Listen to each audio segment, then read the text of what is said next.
For the first time in the 25 years of Supercross, the sport travels to the historic Cleveland Municipal Stadium for round 13 of U.S. Supercross action. Hello, everyone. I'm Art Ekman, along with David Bailey, getting ready for another exciting round of Supercross action. The sport's #1 star, Jeremy McGrath, had to put on hold his celebration for the coveted record for most career victories after the last round. And, David, I've heard he's had a couple of sleepless nights lately. Well, can you blame him? I mean, he's got a lot of records to think about. And first would be, if he picks up a win here tonight, that would tie him with Rick Johnson for the most all-time wins at 28.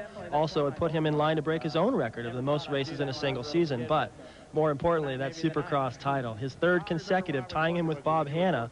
And I think he's going to go out and try to win the race, but things get nasty out there. You can bet he'll drop a spot or two and just play it safe and win that title. The real points race battle here tonight is for second place between non-factory rider Larry Ward and Kawasaki's Mike Kudrowski. Well, I expect, what I want to do is get second place overall in the series, and, I'm going to try hard the rest of the 3 races and go out there and, go for the win. Jeremy's been riding good, but I feel that, the last couple of weeks have been pretty good for me. Nationals, I can beat those guys really bad, so I'm looking forward to doing something in the last 3 Supercrosses.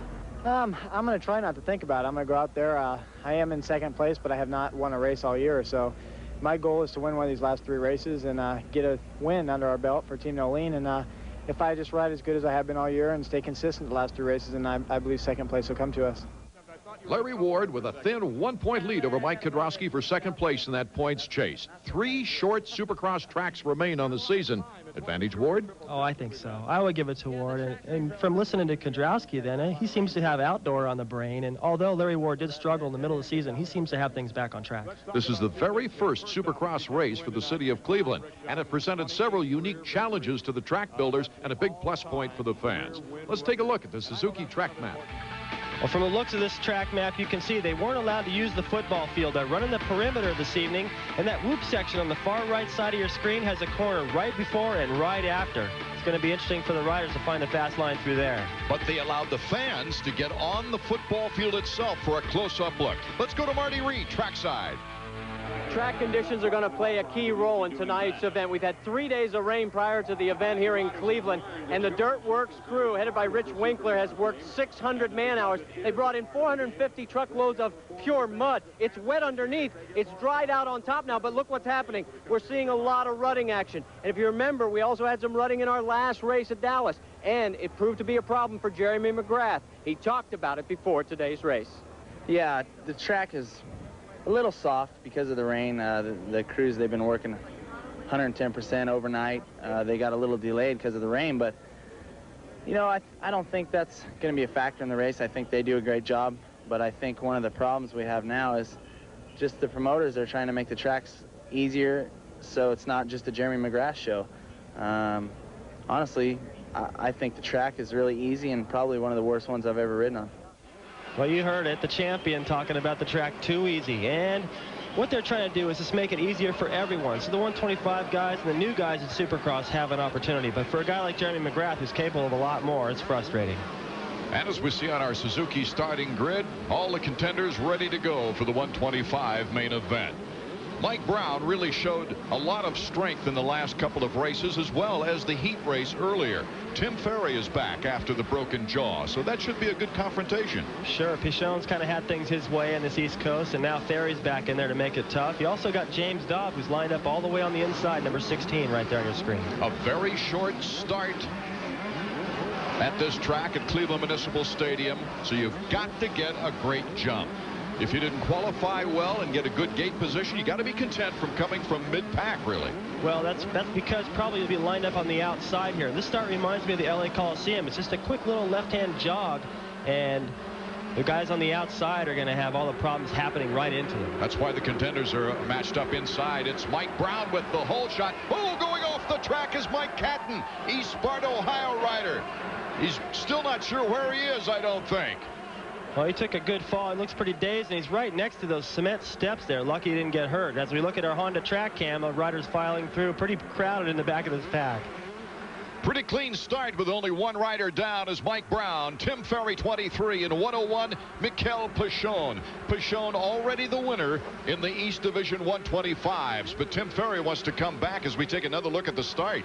Just to the left of your screen on the Honda right there, Mike Catton jumps off the racetrack right onto a hay bale. Watch him tumble into those steps.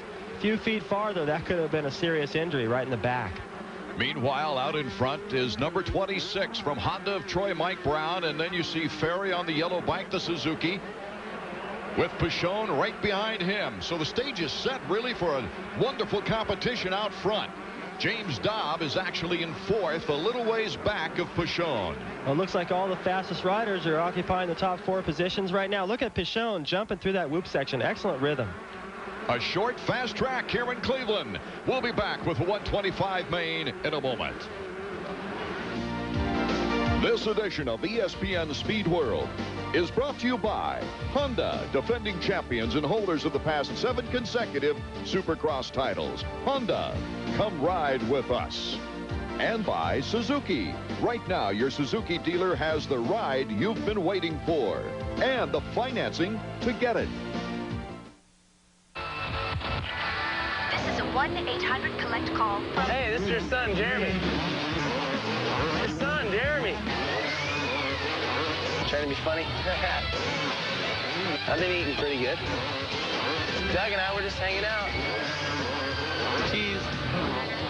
I'm not an actor. What am I doing? Jeff's doing good. He says to say hi. Hi, Dad. Steve says to say hi. Hi, Mom and Dad. Say what? I think we're going to take it tonight. No, I'd rather have it on your bill than mine. I'm getting ready to go race right now. Mom, guess what? We just won the championship again.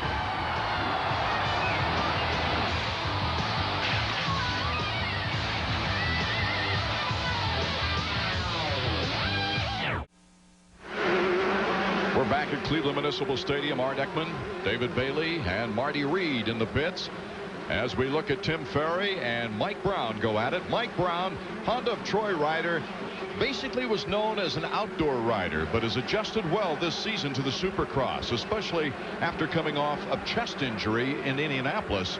He's put some great races together. He sure has. Earlier in the season, you wouldn't see him still leading this race. These guys are fast. Ferry and Pichon behind him, and look at the lead he still has.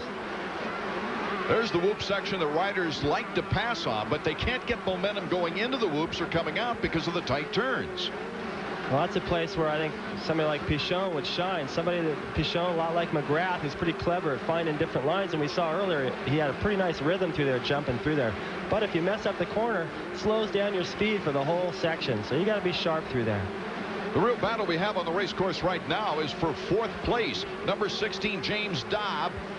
Dobb goes for the triple. Davey Yezik, number 37, went for the double instead.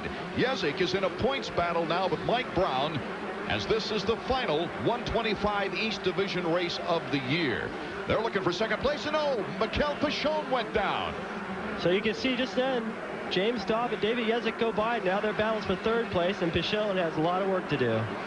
Greg Rand with one of his better starts of the year, number 740 from Hillsborough, Ohio, just in front of Pichon right now as well. Mike Brown, number 26, and Nathan Ramsey, number 65 from Hickson, Tennessee, hit the deck. He's battling to stay in the top 10 of the points as we look at James Dobb, number 16, and Davey Yezik. That time Yezik goes for the triple. Even when he did the double before, it didn't seem like he lost much time, but now he's back up to speed. And Pichon, who's still back there after falling down, I got to wonder where his motivation is going to come from. He's already won the East Coast 125 division. He really doesn't even need to be here, but if he can charge to the front, that's going to let the factories know that, you know, what he's made of, and be another feather in his cap. Meanwhile, Yezik tries to figure out how to get around James Dobb here. This track is not easy to pass on. And for some of you riders out there who would like to know more about passing, our Suzuki riding tip from former world champion Greg Albertine. Every rider wishes he could hole shot and run away with a pack like my teammate Damon Hoffman. But in reality, this only happens once every weekend with one guy. The rest of us have to learn how to pass if we want to get to the front. There are a few simple rules you can follow to help you execute clean, effective passes. First off, get to know your opponents. Pay attention to their reaction when they're being passed. Watch them during practice to find out where their weak points are. You can take advantage of any weakness by being prepared to pass other riders where they're most likely to make a mistake. Don't miss out on the opportunity. A better rule is to create your own passing opportunities. Be prepared with alternate lines to use for passing. Use the whole track. Remember that the track will change as the day wears on, opening up new lines and passing opportunities. Often effective passes are made using the brakes instead of the throttle. To outbrake another rider, you have to plan ahead, putting yourself in the best position to outsmart your competition and complete the maneuver. Sometimes you can outbrake a person with actually using the brakes by coming inside the other rider and putting your bike in front of his intended line in a corner. This is called a block pass. It can be very effective because when your opponent brakes and you don't, you make up a lot of time. However, it's hard to do a block pass well. Some riders resort to body contact to try and knock other riders off their line. That's not passing, that's just dirty riding. Finally, remember that passing is as much of a mind game as it is any particular technique. Try to outsmart your competition whenever you can. If a rider thinks you're going to pass him on the left, he'll be most likely to hug the left side of the track, leaving the right side wide open for you to pass. The trick is to really convince him that you're trying to make that pass, so he stops concentrating on looking for his own best lines. The number one key to effective passing is plan ahead. Look ahead, know your opponents, use the best techniques, and you'll come out ahead. For Team Suzuki, I'm Greg Albertine. Thanks, Greg. As we go back to the action in 125 main, number 26, Mike Brown out in front. Good, steady performance for him. He's coming off a pretty good performance, a third place at Texas, and his one win on the year at Charlotte. Right before that, a second place finish before that at Pontiac. As we watch Mikel Pichon get by Rand. Battling into fifth spot. Mikel's coming back. That was an excellent move. He came out of the corner, and in order to jump that double jump, he stayed sitting down on the seat. That bounced the suspension, compressed it more, and he got all that rebound and made an easy pass up the inside. Our Honda jump cam looks more like a speed shot with the 125s. We'll see the 250s flying by that camera later. We saw Mike Brown, David, cut inside a hay bale there. Well, it looks like, yeah, one of the hay bales. A lot of times they try to cut so tight they drag him out into the track. That caught LaRocco off guard in a heat race in Charlotte, sent him to the ground. Our Suzuki field summary shows us Brown, Ferry, and Dahm out in front. We're back at Cleveland Municipal Stadium. Number 26, Mike Brown, leading the 125 action on this very short and quick track. Oh, look at that. It's Jeff Yetzer. He fell right in front of Mike Brown. Brown was in midair when he went down. That was lucky it wasn't a worse accident. And he's still in a blind spot. Right here, number 59 to the right of your screen, already out of control. No chance to save it. Watch him bounce.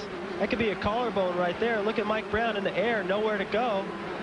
Luckily, Yetzer gets out of the way just in the nick of time. They're both lucky to escape an incident there.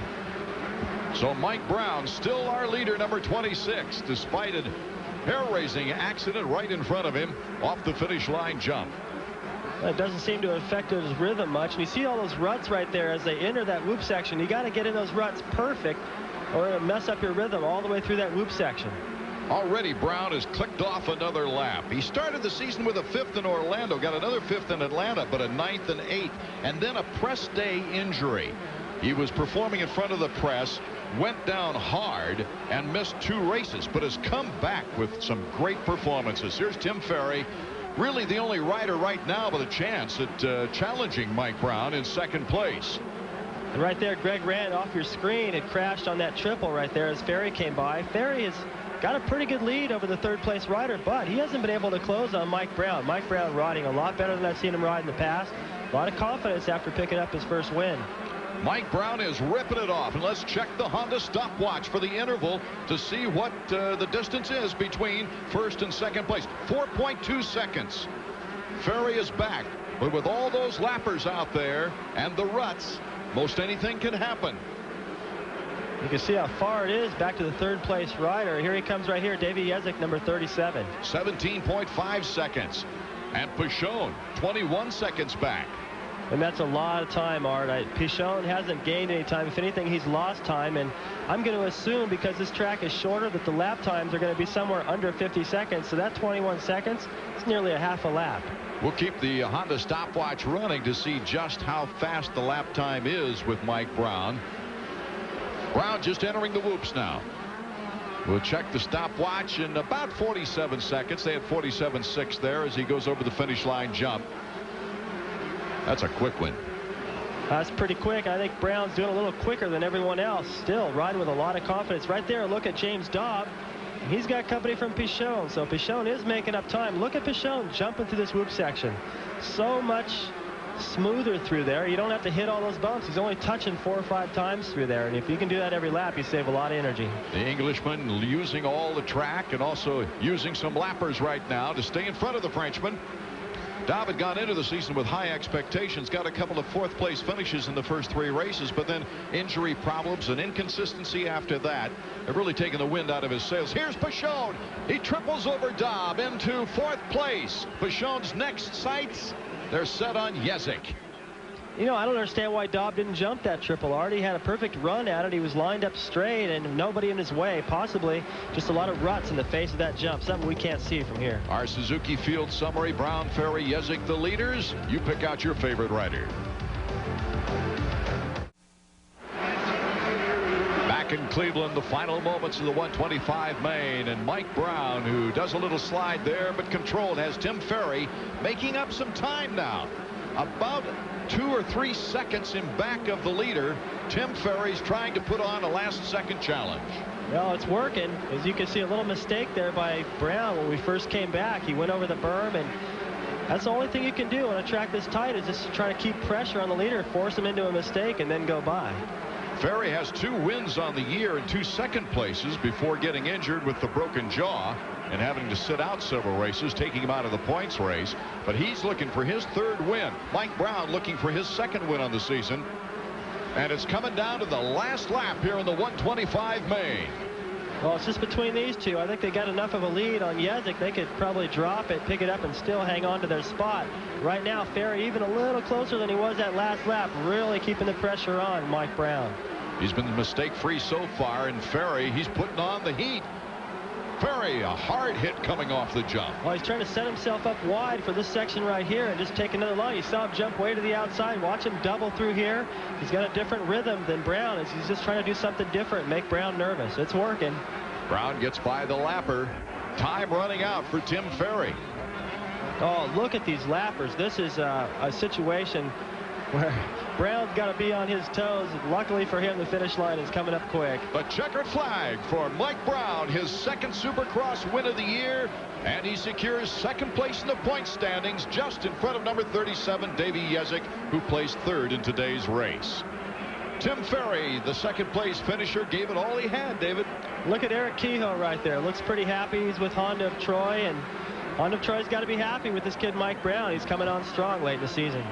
The 3rd podium performance for the year for Davey Jezik, who would have had a better chance of nailing down 2nd place in the points had he qualified in Houston. He failed to qualify there, and that took him out of the running for 2nd, really. Not only a win for Mike Brown, but a strong ride as he held off Ferry on that last lap charge by Tim to take the victory. At trackside, Marty Reeds with our winner. It's been a big night in front of what should be considered a hometown crowd for Honda of Troy. Mike Brown, you did it. You said you wanted to get this victory, clinch 2nd place in the championship. You pulled off both. Yeah, that's what I said I wanted to do, and I won my heat race, and it worked out good. Just got a good start in the main event there and held off to the end. I mean, Ferry got me the last couple of laps. I couldn't jump the triple jump on the far side. He caught up to me, but I just held inside and pulled off the win. The reason you couldn't get the triples near the end there, track conditions fading, or you were just playing it safe? Kind of not safe because he's on me pretty close. I guess when you're that close, you can't play it safe. But I missed the gear the first time, and the last lap there were a lap rider in my way, and I was scared to jump it. But I ended up with the win. Well, Jeff Nutter, your top man, he said, I haven't been this nervous since 16 years ago when I had my son. Yeah, that's what he's been saying all week. He's nervous, checking everything, make sure it's right. And I mean, did a great job. Motorcycle ran great, good starts, and everything worked out good tonight. Congratulations, great win. Thank you. Here's the Suzuki 125 East Point standings. Bichon the champion. Brown edging Yezik by 2 points for second place. Well, Tim, you gave him a run, especially at the end there, but just the laps ran out on you. Yeah, I gave it all I had, and second was the best I could do tonight. We ran into a lot of lappers, and we lapped most people twice, it seemed like, but he won the race. He got the whole shot. He got up front, and he deserved the win.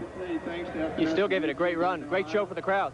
Yeah, I'm trying to come back from an injury right now, and I'm just trying to do 100%. And second place is not where I like to finish. I like to finish first, but it'll have to settle for this week. Well, now the 125 scene switches to the west. They have 2 more races to finish their season, but Mike Brown, a happy guy right now. Well, he should be. He's riding excellent, picking up a couple of wins, one in Charlotte, one tonight. Now he can bring that confidence to the outdoors. We'll be back with the 250s right after this.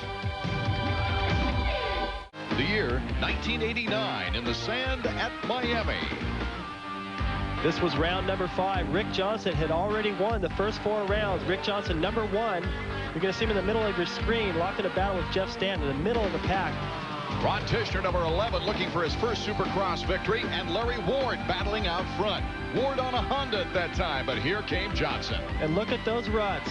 The ruts took their toll on everybody, and although Rick Johnson got a terrible start, a lot of riders fell, and he carved his way to the front. Both Rick Johnson at this point and Bob Hanna with 27 wins until the checker flag at Miami. 28 career victories for Rick Johnson.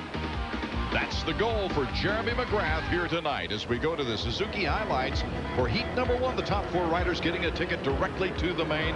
This is an 8-lap event. Michael Craig getting the jump on Doug Henry and Larry Ward, but danger right at the beginning, David. We'll see all these guys side by side doing the triples. They make this left. Watch, Larry Ward will not do this triple, and right there, number 14, John Dowd, almost landing on Larry Ward. Things getting real interesting in those first couple of laps. Absolutely. Doug Henry will pull away from those 2, however, to gain his 5th qualifying heat win in the last 6 tries. Number 4, Henry taking the checkered flag.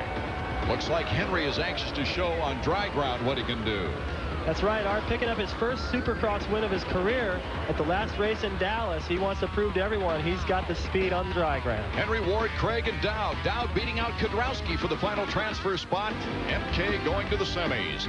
Suzuki heat number 2 highlights a good start. Jeremy McGrath pulls away by the second lap and just breezed to victory. He's got the helmet cam on. Let's ride with him. This is the view Jeremy gets. Here's a triple. 70 feet. Nobody in front of him. Clear sailing. This was our battle for the final transfer spot between KTM's Tony Amaradio and number 111, 3-time former world champion Greg Albertine. It was Albertine edging him for 4th position. But another strong showing from number 9, Ryan Hughes. I'm telling you, he gets faster and faster on the 250, and don't count Emig out. Emig has been leading main events lately, but these guys had a great battle coming to the checkered flag. And although it looked like they were on a fast pace, they were way off the pace of right here, number 1, Jeremy McGrath, who took this easy win. McGrath winning the heat race, and Ryan Hughes, with Emig breathing down his neck most of the way, would capture 2nd place. This was Ryan's final night on a 250 for this season anyway, before turning to the West Coast 125s. There are the riders that made it directly to the main, the rest to the semifinal round. Suzuki highlights from semifinal number 1. This was Mike Kudrowski's to lose. He had a smooth ride to victory, while number 77 Jeff Dement, after a 1-lap battle with Mike Jones, took a 2nd place. And although Mike Kudrowski enjoyed a nice lead in semi number 1, why is he there? This guy is battling for 2nd place in the Supercross series, and he's got to go to the semi. A tight cropping for the final 3 places. Mike Jones coming across, number 62. Buddy Antonez 31, just ahead of Phil Lawrence, who passed Denny Stevenson on the last lap to get the final transfer spot as 5 riders advance from the semifinal round. Suzuki highlights from semi number 2 was Brian Swank's showcase. The number 10 Honda of Troy led every lap. Number 29 will be Cliff Palmer. He failed to qualify 6 times this season, but put in one of his best performances on a Suzuki. He's changed bikes. He won his duel with Kyle Lewis for 2nd place. Watch Kyle Lewis. He's trying to do everything he can to get around Palmer, and it wouldn't work, and he was frustrated. But checkers for Brian Swank. Look how close it was for 2nd place between Palmer and Lewis. Lewis not happy with a 3rd place finish. That's going to put him way on the outside of that starting gate. Deegan and Carson rounding out the final semifinal qualifiers. The rest going to the last chance qualifier. Brooks and Amaratio, the final 2 spots at the gate. Marty Reed. Well, a unique concept started here in Cleveland. We couldn't use the football field for part of the race course, so they came up with the next best solution. Let's open it up for the fans to take part. We got some of them down here. Now, I got to ask you, who thinks, or let me ask you, start with you. What do you think is more impressive to you, the speed or the height? I love the speed of this track. It's a very fast track. All right, now, who likes the height? All right, tell me why. They can definitely get a lot of tricks in, and it makes the whole event look a lot better. Now, from this perspective down here, did you ever think they really go that high? Well, yes, they do. But, you know, I think both are very important, both speed and height. So I think we got a winning combination down here. The only problem is not all the tracks that we run are this big. Thank you, Marty. Can Jeremy McGrath tie the all-time career win record tonight? We'll be back to find out. Back in Cleveland, Art Ekman along with David Bailey and Marty Reed as the field is set for the 250 main. Butterflies are flying here in the very first Supercross race in Cleveland. As we take a look at our Suzuki starting grid. Jeremy McGrath, of course, looking for that all-important 28th career victory.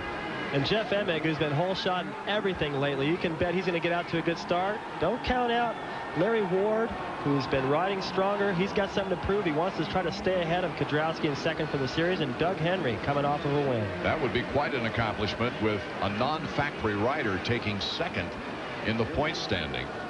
Look right there underneath Doug Henry's right foot. He's got a dirt clod, so he can keep his balance. He's not one of the taller riders, and I like where he's starting. Most of the good guys are on the inside. I think Jeremy's out too wide. We're riding with Jeremy. That's Emig on the left. He got the whole shot. McGrath looks over to Henry on his left side and cuts underneath Emig on the turn. Jeremy McGrath out in front. Looks back at both Emig and Henry. The rest of the field flying through our Honda track cam.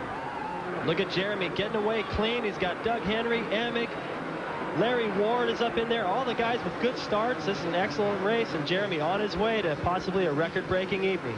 Yeah, David, and making that helmet cam a pretty boring shot till we get around to lappers. Well, it's pretty neat to ride with Jeremy. Anytime I can ride with Jeremy, I'll take that opportunity. McGrath number 1, Emig number 6, and Henry. They do a little bump action there. We thought we might see some bar banging action on this short track. That's what you got to do to Jeremy. Get in there, run over his foot, show him a wheel. You know, try to keep the pressure on. Anytime you keep the pressure, and problems for Lewis.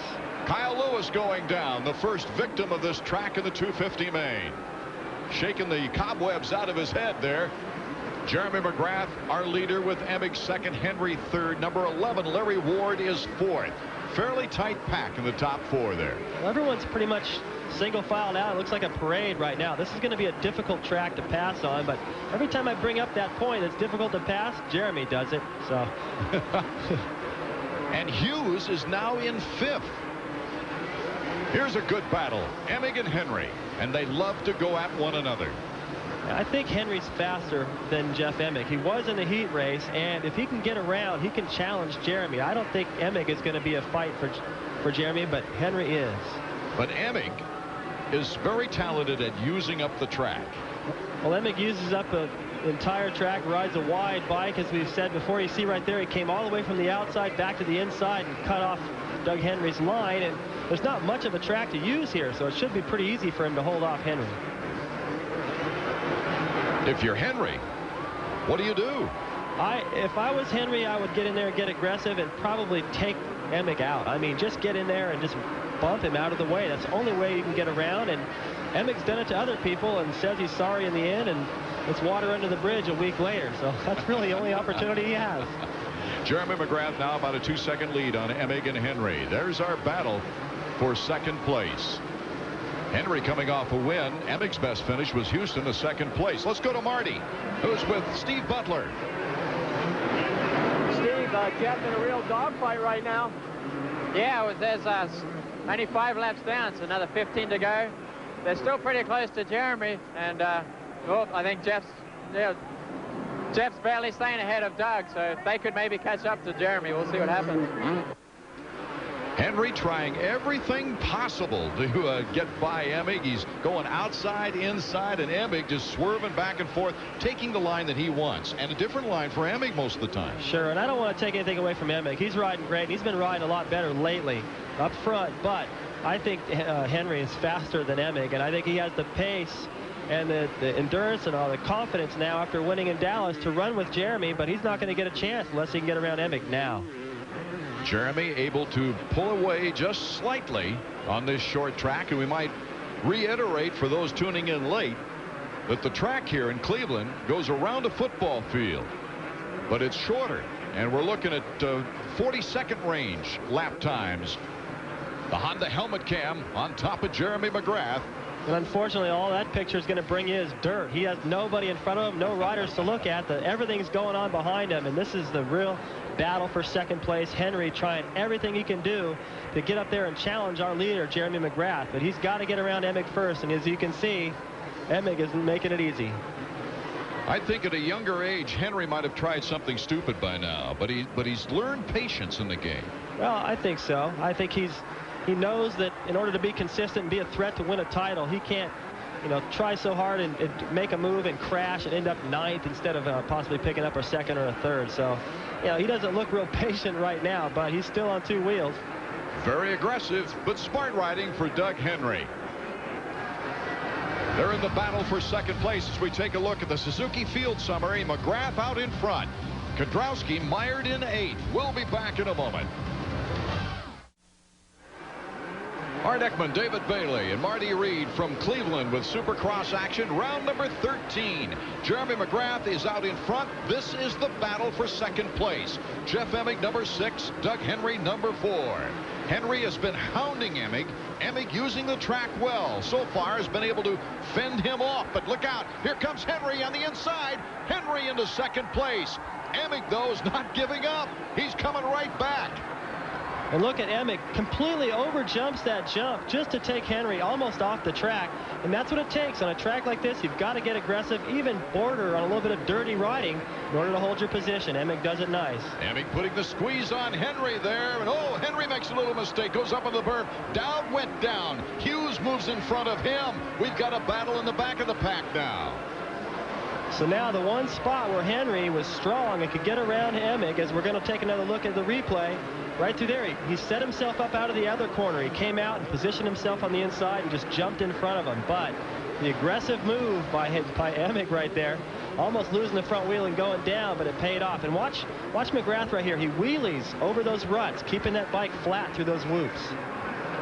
McGrath, Emig, Henry, and Ward. Ward is not too far away from Henry after Henry's bobble. Well, that tells me, Art, that Larry Ward is riding a fast pace because Henry and Emig have been flying, and Ward's catching them.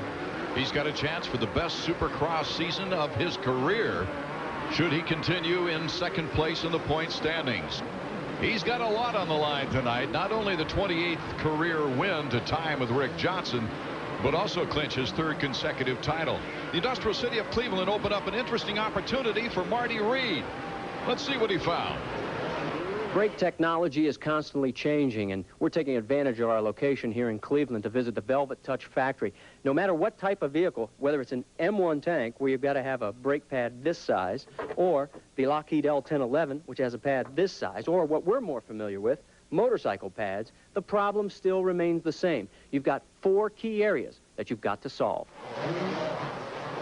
One is, of course, we want to come up with a high coefficient of friction that's very stable. In other words, it stops as good at the end as it did at the first of a race. Number 2, we want to make sure that that brake pad doesn't tear up the rotors. It's got to be friendly toward the rotors. Number 3 is we want that pad to last a long time. We want to give a lot of durability. If people are running in a motocross, hare scramble, they want to make sure that they can finish the race. And then there's a 4th one that's more important in the street bike, is to make it quiet. So the real technology is, how can I achieve all 4 of those objectives in one brake pad? The key ingredient is the right combination of materials. We take copper powders, we take graphite, we take other ingredients to achieve our objectives in the brake. And we take those powders and we blend them, we check them for accuracy, and then these powders are put into a molding press. And under pressure, we make what you might think of as just like a cookie. And then we affix it to a backing plate. And then we take it and we put it in a furnace where we sinter it under approximately 1,600 degrees. We don't know if there's anything the latest there in terms of the raw materials. It's still back to the formulation of those materials. That's the secret. And on a track like we have here in Cleveland, they use those brakes a lot. Well, it reminds me of like in car racing, for instance, NASCAR. They run in Martinsville, Virginia, where the track is really small, and they've got to save the brakes for the end of the race. Our Honda stopwatch. Let's get an interval between first and second. About 5 seconds. And then Henry is real close in third. Ward about 10 seconds in back of the leader. Here's Hughes, who's just gotten around Dowd in 5th spot. It'll be interesting now to see what the lap time is compared to the 125. I'm going to assume that it's a lot faster for the 250s, but sometimes on a tighter track, you're not able to open that up and really use the full horsepower. And at 125, you can be more aggressive in the tight stuff, so probably be pretty close. There's a look at Greg Auertine, who's having his problems tonight. Kyle Lewis, remember, he crashed in the first lap. Here comes Jeremy again. Oh, it's going to be pretty close. I think we had a 47-second lap time for the 125, so about a second or so more. Yeah, that's not as much as I expected, and maybe that wasn't one of his best laps. But let's check in with Skip Norfolk, who's down in the mechanics area with Marty. Skip, you just showed him +5. I think he's got a nice, comfortable lead right now in your book. Yeah, but, you know, these guys are going around this track pretty dang fast right now. One little bobble, and I think you're going to get eat up. So you can't relax it. You got to keep hammering. We got 8 laps left, and it's looking pretty good right now. Are you starting to think like maybe history tonight? Try not to think about that, but thanks for reminding me. Skip Norfolk in a happy mood and has a right to be with his man out in front as we check out Jeff Emig in second place. Henry starting to pick it up after the little bobble. Well, that's a real pivotal point in the race, and if Henry was able to make that stick, I think he'd be up there bothering Jeremy right now. Number 7, Mike Kudrowski, finally starting to knock on some doors there with John Dowd. Kudrowski only 1 point away from Larry Ward for second place in the points chase, but he's coming off an 8th at Texas and an 11th at Charlotte, North Carolina. He's had some tough times lately, David. That's true, but compared to previous seasons for Mike, he's having a pretty decent year. He's only 1 point out of the Outdoor National Championship. If you look at our Honda Jump Cam, Doug Henry coming through there. Mike's having a decent season, but, you know, he's just never really struck me as a great Supercross rider. He's just not consistent enough. Outdoors, though, he is one tough customer. And the outdoor season, the thick of it, is starting to get pretty close, and Dowd does a nice job of cutting him off at the corner. Well, Dowd knows now that Kudrowski's there. That's like knocking on the door, basically. When you run into some guy, even though you're not going to make that pass, you let him know you're there, and that guy starts thinking about you, and that's all you can really hope for on a track this tight. Force him into a mistake. And mistakes happen fast on a track like this. Mike Kudrowski, as you saw, currently in 7th, wants to get closer to Larry Ward. He's only got 2 more races to go on the Supercross season to hopefully pick off that second spot. You know, if these races were 30 minutes long, Kudrowski would have a pretty good shot at winning the title. But I think for him, the problem is he's going to have to get off ahead of Larry Ward to have a shot at beating him in this title chase. Here goes MK. He's got the angle inside. Let's see what Dowd can do with it. Mike Kudrowski moving into 6th. Brian Swink getting by Dowd. Well, Kudrowski just moved through there and opened the door wide, and Swink rolled right through it. It was an excellent move by Mike. That was the same place a lap before where he got in to show Dowd a wheel, and Dowd just didn't cover the move. And look at that corner they just went through. Lots of acceleration there before the finish line jump. It's already down to the plastic, the dirt moving around a little bit. And they usually put the plastic down before they put the dirt down in an effort to save the grass in the football field. But these riders are, some places the dirt's just not thick enough, and they dig right through it. Jeff Emig, second place in back of McGrath, and we'll be back with more 250 action from Cleveland, Ohio in a moment.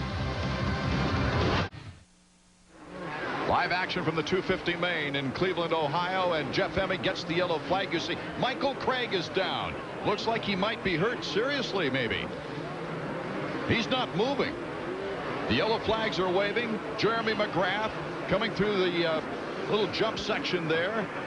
Jeff Emig has picked up some space on him. Henry's in 3rd.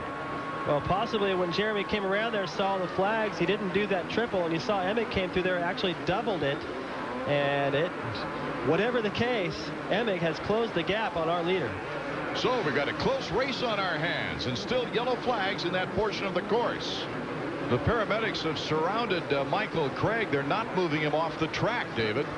Well, he could be unconscious right there. Or, you know, when somebody lays that still, you can see Jeremy just passed him. When someone lays that still on the racetrack, you know, it's a pretty smart move not to move him, and you could probably do more damage. So they're doing the right thing there, but what's happening is it's right at the landing of the triple jump. So as these leaders come by, you know, if Jeremy doesn't jump the triple and Emick does, he's going to gain valuable time. And it's just a situation where they're trying to be safe and not impede the, you see all these guys work, they're in the track. And as the riders come by, they're in danger. So it's a really difficult situation for them and for the riders. And the problem being for the officials now is the red cross flag is showing out there. They had instructions before the race. You see that flag, you do not double, you do not triple, you single every jump. And yet Jeremy McGrath and Emick are both jumping the double. Well, you know what, Art? The double jump in a defense for the riders really is way before they get to where Craig is laying on the track. As they do that double, they still have to roll over another jump, and they're staying all the way against the outside edge of the racetrack, and they're really not in the way. If they were to triple that, that would be scary. Larry Ward in 4th position, behind number 4, Doug Henry. Doug Henry appears to have slipped off the pace, and he wasn't that far behind Emick. Now maybe he's going a little slower through that area where all the action has taken place and has lost some time. And either way, it's unfortunate for Mike Craig, and I just hope that he's not hurt too bad. Jeremy McGrath coming through the yellow flag area once again. He's led the entire race. Emick got the hole shot. Jeremy McGrath cut underneath him in the first turn and has been out in front ever since. Emick, though, is going to make a race of it here at the end.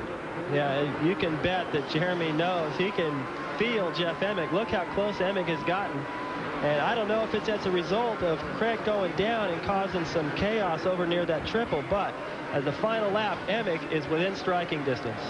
We've got a race on our hands, finally, from Cleveland here in the 250s. Jeremy McGrath with number 6, Jeff Emick, starting to breathe down his tailpipe. Jeremy stepping it up as best he can as we take a look from his helmet cam. That's a lapped rider in front of Jeremy. It looks like Jeff DeMint on the KTM. You see Jeremy chooses a different line in case he was to make a mistake. He'd have someplace to go. And DeMint moves to the outside, frees up. What happens a lot of times is the leader will catch up to the lapped riders and doesn't realize that it's a leader. So he'll mess him up. And by the time he moves over, then he moves over for Emick. And it makes things really tough for the leader. Pretty much in the can right now, as they say in the movies. Jeremy McGrath has tied Rick Johnson's all-time career victory mark of 28 with Jeff Emick placing 2nd. This is Jeremy McGrath's evening, however. He not only wins the race, he wins his 3rd consecutive Supercross title, nailing it down with 2 races left to go. He's also, of course, tied Rick Johnson's career mark of 28 wins.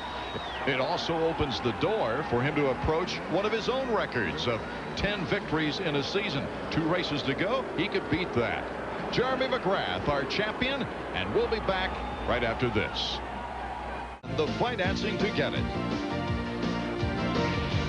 And now Honda is the holder of the last 8 championships. As this young man, Rick Johnson, told Honda, you got to take a look at a guy named Jeremy McGrath. And here is Jeremy tying Rick Johnson's career mark in just 3 seasons.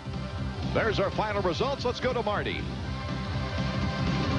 Well, Doug, it looked like tonight the battle between you and Jeff Emick just took both of you out of any chance of catching Jeremy. Yeah, we were going back and forth. It was kind of hard. I had a lot of trouble getting around him, and then, I don't know, somebody crashed on the triples over there, and they put the red cross flag out, and they were still jumping. I don't know if Jeremy was, but I know Emick was still at least doubling. And you're not supposed to do that, and they just totally got away from me there. The Suzuki point standings show us McGrath winning his 3rd consecutive championship. Ward and Kondrowski still fighting it out for 2nd with 2 races to go. Let's go to Marty. Well, we're getting some water. Congratulations from a lot of fans, and for Jeremy McGrath, well, we've talked twice now about history, and again, you're letting me share in your moments. Thank you. I mean, this has been fantastic. Well, it's a great moment for me. It's my 3rd championship in a row and 9 wins on the season. So, I mean, it's a definitely a history moment for me. I mean, I'll probably realize it more when I'm done racing, but for now, it feels great. You said you weren't going to settle for fourth. You were going for the win. You did. You got the great start again, and it looked like the battle for second place there between Emig and Henry, they just took them away from you. Well, it kind of helped me out. I definitely could stretch it out when they were battling back there, but towards the end, I kind of started making some mistakes. My arms started pumping up, and they caught me a little bit, so I had to get back on track and get going again. Well, champ, I don't mean to put any more pressure on you, but you realize your record for victories in a season is 10. There's 2 races left. You've got 9, so that means you could still break that record this year, too. Yeah, that's, I guess that's the next goal in front of me. I need to win the next 2 races and try and break my own record, but I couldn't do it without Honda, 1-800 Collect. They do a great job. No Fear, Spy, Fox Clothing, Alpine Star boots, CTI braces, Bell helmets, and of course my mom and dad, my sister, and my mechanic Skip Norfolk. Well, here he is, King of the Hill for a 3rd year in a row. Only 2 men have done it. The other's Bob Hanna. Congratulations. Good job. Second place finisher number 6, Jeff Emig, his 5th hole shot and his 4th podium on the year. Marty is caught up with him now. Well, Jeff, it looked like you got a pretty good start. I know you wanted to be in front of Jeremy, but you didn't quite make that. But you ran a great race. Yeah, I was real good out of the gate, but he was just that little more aggressive in that first straightaway. He was like that in the heat race too, and I wasn't really ready for it. But but I rode hard the whole race, and me and Doug had some battles, and that kind of let Jeremy pull away, and that's not really what you need to do. But I kept riding, just as hard as I could, trying to catch up to him, and I was right there. But maybe San Jose, I'll get it. I got 2 left, man, and I really want to win one. And it looks like you're starting to peak now. You've had a couple of good races in a row. Well, it's getting warm. Whenever it gets warm, that's when I ride good. What can I say? Great run. Thanks. It's been getting to be a habit for Jeremy McGrath on the victory podium now to accept not only the trophy for this race, but also a very special plate from Roy Jansen. Jeremy, on behalf of the American Motorcyclist Association, SRO Motorsports, and Pace Supersports, producers of the United States Supercross Series, it really is my pleasure to give you another one of these #1 plates, the 1995 champion. It's a great accomplishment. Congratulations. Well, thank you. Jeremy McGrath, after dominating Supercross for 3 years, and the fans still love him, David. Well, it's usually the people kind of want to see that guy get beat. Whoever's winning all the races, they're tired of it. But he's got the respect of all the fans, and you can hear it. And he's also in a position to win the outdoors for the first time. So although he's looking at beating his own record and winning the most races in a single season, he has an opportunity to win the national championship as well. Art Ekman for David Bailey and Marty Reed saying thank you.